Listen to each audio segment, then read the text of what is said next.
Movie के शुरू होते ही हम एक स्ट्रीट शेफ काऊ को देखते हैं जो बहुत मजे मजे के खाने बनाया करता था। इसका एक छोटा सा रेस्टोरेंट है मगर वो उसको साफ रखता है और अपने प्रोफेशन से भी बहुत प्यार करता है। लेकिन जो पास में काऊ के साथ हुआ वो बहुत ही बुरा था। उसके फादर ने सिर्फ इसलिए उसे एक शेफ के पास छोड़ दिया क्योंकि वो कुकिंग को सीख सके। गाँव ने ये डिसाइड कर लिया था कि एक दिन वो बहुत बड़ा शेफ बनेगा और हर वो चीज हासिल करेगा जो वो अपने बचपन में ना कर सका। गाँव के फादर एक बहुत अच्छे शेफ थे और अब तक तो वो बहुत ही कमाल शेफ बन चुके थे, एक तरह के मास्टर। लेकिन उनका बेटा काओ उनसे बहुत नफरत करता था क्योंकि उसने अपना बचपन यानी चाइल्डहुड अपने फादर के बगैर गुजारा था। वो उन्हें मिस भी किया करता था लेकिन इससे उसके फादर को कोई फर्क ही नहीं पड़ता था। दूसरी तरफ गांव के फादर यानी वही मास्टर शेफ इस बात से खुश थे कि दुनिया को नहीं पता उनका बेटा भी है और ये बात काओ को और सेट करती थी। अब सीन बदलता है और हम एक और फेमस हैंडसम और यंग शेफ को देखते हैं। वो बहुत ही रिच और रॉयल फैमिलीज के लिए खाना बनाया करता था। उसका नाम पॉल होता है। पॉल का ये ख्वाब था कि वो अपने फादर के लिए अपनी कंट्री में एक रेस्टोरेंट बनाएगा। इसीलिए वो अब्रॉड को छोड़ते हुए और सब ऑफर्स को मना करते हुए अपनी कंट्री वापस आ जाता है। वहाँ जाकर वो एक फिश सेलर के पास जाता है और कहता है कि मुझे एक बड़ी सी मछली को दिखाओ। तो फिश सेलर उसे मना कर देता है। अब जैसे ही काऊ उसके पास बड़ी सी मछली लेने आता है तो वो आदमी उसे मछली दे देता है। ये देखकर पॉल को बहुत गुस्सा आता है और वो काऊ को गुस्से से देखता है, जैसे उसे जेलस होके भी भाई इसने उसको मछली क्यों दे दी। फिश सेलर जब इन दोनों को गुस्से में देखता है तो वो मछली के 2 टुकड़े कर देता है ताकि इनमें लड़ाई ना हो। लेकिन फिर भी वो दोनों एक दूसरे को गुस्से से घूरते रहते हैं। अब हम पॉल के शानदार और बहुत ही प्यारे रेस्टोरेंट को देखते हैं जिसकी आज ओपनिंग होती है। वो बहुत नीट एंड क्लीन एडवांस तरीके से बनाया गया और बहुत ही खुला रेस्टोरेंट होता है। उसे बहुत ही अच्छे तरीके से डेकोरेट किया होता है। पॉल ने जो नया रेस्टोरेंट खोला था वो काऊ के रेस्टोरेंट के बिल्कुल सामने था, जिसे देखकर काऊ के दोस्त घबरा जाते हैं क्योंकि ये नया रेस्टोरेंट इन कस्टमर्स का सारा इंटरेस्ट अपने तरफ करने वाला था और इन सब लोगों को उनसे छीनने वाला था। और जिस बात का डर था वही होता है। सब लोग नए रेस्टोरेंट का टेस्ट चेक करने के लिए उसमें चले जाते हैं। तो काऊ के दोस्त काऊ को सपोर्ट करने के लिए डिस्काउंट ऑफर की अनाउंसमेंट करते हैं जो कस्टमर्स को वाकई में अट्रैक्ट करती है और वो फिर से काऊ के रेस्टोरेंट की तरफ चल पड़ते हैं। इस बात से पॉल के दोस्तों को बहुत गुस्सा आता है और वो आकर इनसे गुस्से से बात करते हैं कि तुम लोगों के साथ मसला क्या है, हमारी सक्सेस तुम लोगों से देखी नहीं जा रही। फिर एट दी एंड दोनों पार्टीज में डिसाइड होता है कि क्यों ना एक कंपटीशन रखा जाए और देखा जाए कि किस शेफ के हाथ में ज्यादा टेस्ट है। अब दोनों को जबरदस्ती कंपटीशन में पार्ट लेने के लिए कहा जाता है। पहले तो वो मान नहीं रहे होते लेकिन जब एक दूसरे को देखते हैं तो वो जान लेते हैं कि इन लोगों का सामना तो उस दिन फिश स्टोर पर हुआ था। फिर ये लोग कंपटीशन के लिए रेडी हो जाते हैं। अब टेबल लग जाता है और उस पर एक बड़ी सी फिश रखी जाती है जिसको इन दोनों को काटना था। अब सबसे पहले पॉल फिश को काटता है और उसके कांटे बहुत स्मूथली और तेजी से निकालने लगता है। उसका ये तरीका सबको बहुत पसंद आता है। अब वो फिश फेंकता है काऊ की तरफ। काऊ भी फिश को बड़े अच्छे तरीके से काटता है और उसकी स्किन जब सबको दिखाता है तो उस पर जरा सा भी फ्लैश नहीं होता, यानी उस पर जरा सा भी फिश का मीट नहीं लगा होता। तो उसको भी सब लोग बहुत एडमायर करते हैं, यानी कि दोनों की बराबर तारीफ होती है। अब वहाँ एक चेयरमैन भी होते हैं जो उनसे कहते हैं कि एक इंटरनेशनल कंपटीशन होता है, मुझे लगता है कि तुम दोनों को इसमें पार्ट लेना चाहिए। अब दोनों को प्रूफ तो करना था कि उनमें से कौन बेस्ट शेफ है, तो दोनों रेडी हो जाते हैं। अब पॉल मीडिया को बताता है कि मैं फ्रांस में कुकिंग करता था और चाइना आकर मैंने फील किया अब भी लोग पुराने तरीके को यूज कर कुकिंग करते हैं। और जाहिर है कि वो ये बात इनडायरेक्टली काऊ को कह रहा था। इसे देखकर काऊ को बहुत गुस्सा आता है। अब वहाँ सबको पता चलता है कि पहले इनका आपस में कंपटीशन होगा, अगर ये लोग उसे जीत जाते हैं तब ये लोग फाइनल तक पहुँच सकेंगे और साथ ही साथ बहुत बड़े मास्टर शेफ से मिलने का चांस मिलेगा। और ये मास्टर शेफ कोई और नहीं बल्कि काऊ के ही फादर थे। उधर काऊ के रेस्टोरेंट में पॉल की दोस्त आती है और काऊ और उसके दोस्त को रेस्टोरेंट आने के लिए कहती है कि आज का खाना आप हमारी तरफ खाएं। अब वो दोनों यानी काऊ और उसकी दोस्त पॉल के रेस्टोरेंट तो जाते हैं पर उनको खाना पॉल नहीं बल्कि उसकी दोस्त करती है। देखने में तो वो खाना एक फ्राइड एग और एक प्लांट के पॉट की तरह लग रहा था लेकिन उसका टेस्ट एकदम अलग था। तो ये देखकर काऊ सोचता है कि वाकई पॉल की कुकिंग काफी एडवांस है और वो सीधा किचन में जाता है और उसे गुस्से से कहता है, पॉल अपना खाना अच्छा दिखाकर क्या साबित करना चाहते हो कि तुम बहुत अच्छे कुक हो। तो पॉल चुप रहता है और उसे मीट पकाने को कहता है। चलो देखते हैं कि कौन अच्छा मीट पका सकता है। काऊ चैलेंज एक्सेप्ट करता है। अब काऊ बहुत ही अच्छे तरीके से वो मीट पकाता है, वो बहुत डिलिशियस लग रहा होता है। अब पॉल कहता है कि मैं तुम्हें सेम रेसिपी के साथ डिश बनाकर दिखाता हूँ। पॉल शुरू करता है और सेम डिश बहुत ही कम टाइम में बना देता है। जब काऊ उसको स्मेल करता है तो उसे अपनी डिश में और उसकी डिश में कोई फर्क नहीं लग रहा होता, तो वो समझ जाता है कि वाकई इसके पकाने का तरीका बहुत ही एडवांस है। वो उदास हो जाता है और वहाँ से चला जाता है। अब काऊ को कोई कहता है कि उसे उसके फादर बुला रहे हैं। काऊ अपने फादर के पास जाता है और कहता है कि अब आपने मुझे क्यों बुलाया, जबकि आप ये बात मानते ही नहीं कि मैं आपका बेटा हूँ। मास्टर शेफ उसे कहते हैं, मैंने ऐसा इसीलिए किया ताकि दुनिया ये ना कहे कि तुम मेरे बेटे हो, इसीलिए तुम इंटरनेशनल कंपटीशन तक पहुँच सके, बल्कि मैं तो यही चाहता हूँ कि तुम खुद ये करो। तो काऊ कहता है कि डैड मुझे वैसे भी आपकी सपोर्ट की जरूरत नहीं, जब मुझे आपकी जरूरत थी तब आप मेरे पास नहीं थे। खैर मैं अब ये साबित करके दिखाऊंगा, मैं वो हासिल कर सकता हूँ जिसकी वजह से आपने मुझे छोड़ा। अब काऊ यहाँ से चला जाता है क्योंकि उसे अपने अपने डैड की किसी भी बात पर यकीन नहीं होता। अब next day international cooking competition होता है। सब प्रिपरेशन की जा चुकी होती है। कंपोनेंट्स यानी पॉल और काओ भी रेडी होते हैं। टाइम स्टार्ट होता है। पॉल को एक स्वीट डिश दी होती है और काओ की चिकन डिश। दोनों बहुत मेहनत से अपनी डिश तैयार करते हैं। पॉल तो अपने टाइम से पहले ही डिश तैयार कर लेता है, लेकिन उसके बाद काओ की भी शानदार डिश तैयार हो जाती है। उसने भी दिए गए टाइम पर अपना डिश पूरा कर लिया था, जिससे जजेस और ऑडियंस बहुत इम्प्रेस होते हैं। अब उनके डिशेस को टेस्ट किया जाता है और दोनों के ही सेम पॉइंट्स आते हैं, क्योंकि जज को उनके खाने में ज्यादा डिफरेंस नहीं लग रहा था, यानी दोनों की डिशेस बहुत मजे की थी। तभी स्टेज पर एक जज आता है और इस कंफ्यूजन को क्लियर करने के लिए कहता है कि नो डाउट दोनों की डिशेस की टेस्ट बहुत आला थी, लेकिन मुझे टाइम मैनेजमेंट पॉल की ज्यादा पसंद आई, इसीलिए ये कंपटीशन पॉल ने अपने नाम किया है। पॉल यहाँ पर बहुत ही ज्यादा खुश हो जाता है। गाँव क्योंकि कंपटीशन हार चुका होता है, तो वो बहुत ज्यादा उदास होने की वजह से अपने घर पे नहीं जाता और वीडियो गेम्स खेलने के लिए चल पड़ता है। वो कई दिन तक अपना टाइम यूं ही स्पेंड करता है और एक दिन उसके पास वही शेफ आते हैं जिनके पास उसने अपना बचपन गुजारा। उसी के पास काओ के डैड उसे छोड़कर गए थे। वो उसे समझाते हैं कि काओ देखो, हार जीत तो इंसान की जिंदगी का हिस्सा होती है। अगर आज तुम नहीं जीत सके तो क्या जरूरी है कि कल भी नहीं जीत पाओगे। लेकिन काओ घर जाने के लिए तैयार ही नहीं था। उसे बहुत समझाने के बाद कन्विंस कर लिया जाता है। उसे घर जाना होगा और अगली कंपटीशन की तैयारी करनी होगी। अब पॉल बहुत ज्यादा खुश होने की वजह से अपने रेस्टोरेंट जाता है। वो बहुत इंजॉय करता है। उसके साथ उसके दोस्त बैठे होते हैं, तो बातों बातों में उसके दोस्त उससे कहते हैं, पॉल तुम अपने दोस्त को चांस क्यों नहीं देते हो? वो इतने टाइम से तुम्हारे साथ है, तुम उस पर ट्रस्ट तो करो, उसे अलाउ करो कि वो इंटरनेशनली तुम्हें रिप्रेजेंट कर सके, तुम्हारे रेस्टोरेंट का नाम ऊंचा कर सके। तो पॉल उसे कहता है, हाँ वो मेरी अच्छी दोस्त जरूर है, इस बात से मैंने मना नहीं किया, लेकिन यार उसे खाना तक पकाना नहीं आता, वो कैसे मेरे रेस्टोरेंट को इंटरनेशनली रिप्रेजेंट कर सकती है। तो उसका दोस्त और बातें करने लगता है और उसकी बातों से ये लग रहा था जैसे वो उसकी दोस्त के साथ ही मिला हुआ है और इनके दिल में लालच आ रही है। तभी पॉल की वही दोस्त आती है और उसके सामने सूप का 2 कप रखती है। पॉल क्या तुम मुझे बता सकते हो कि इनमें से किसमें सॉल्ट ज्यादा है? तो यहाँ पर पॉल खामोश हो जाता है, क्योंकि उसमें टेस्ट करने की एबिलिटी ही नहीं होती। उसका टेस्ट बड ऐसा कर ही नहीं सकते थे और ये नेचुरली था। तो इस बात की वजह से पॉल को बहुत दुख होता है कि उसके खुद के दोस्त ने उसके बाकी दोस्त के सामने उसे चीट किया और धोखा दिया। तो अब उसकी दोस्त कहती है, क्या हुआ पॉल, तुम समझते थे कि मैं तुमसे प्यार करती हूँ?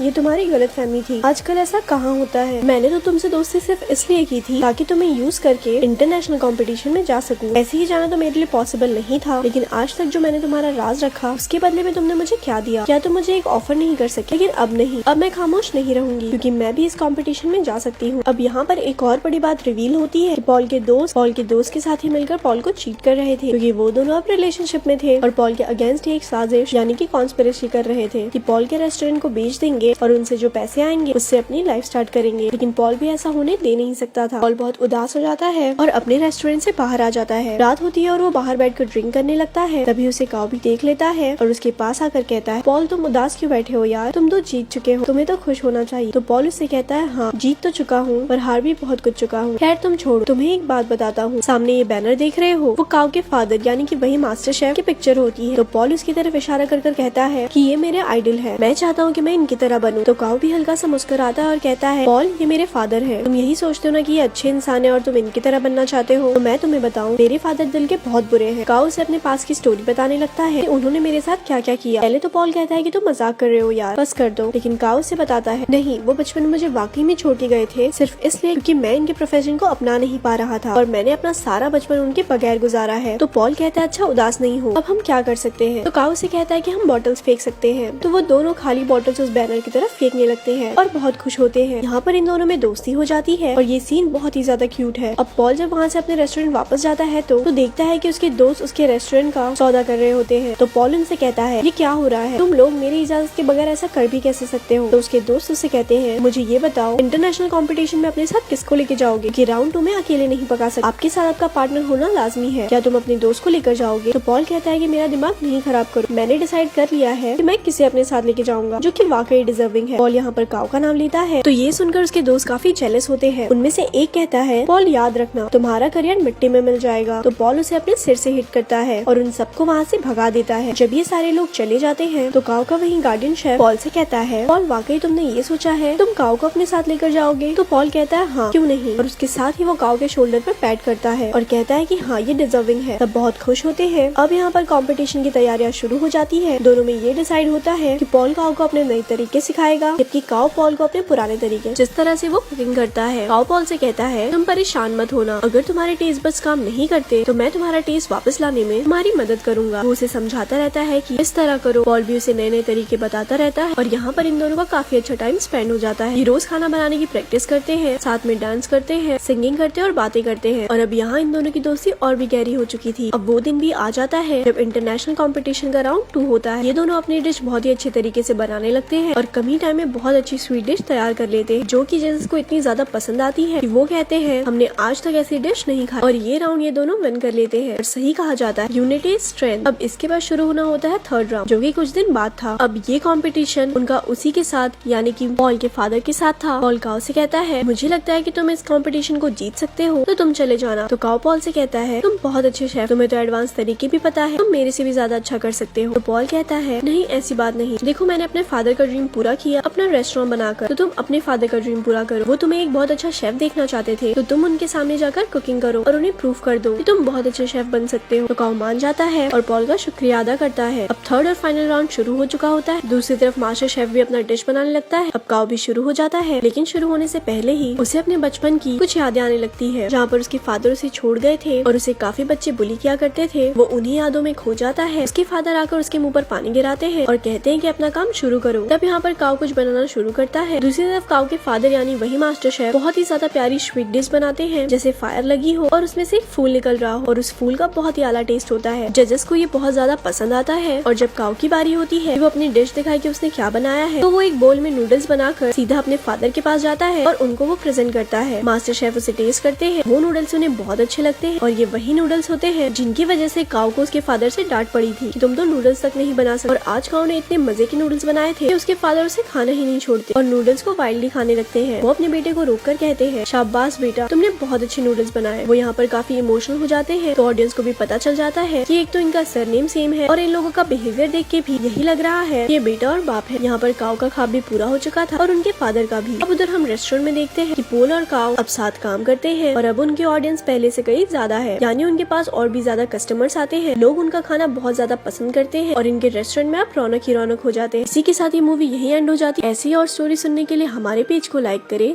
धन्यवाद।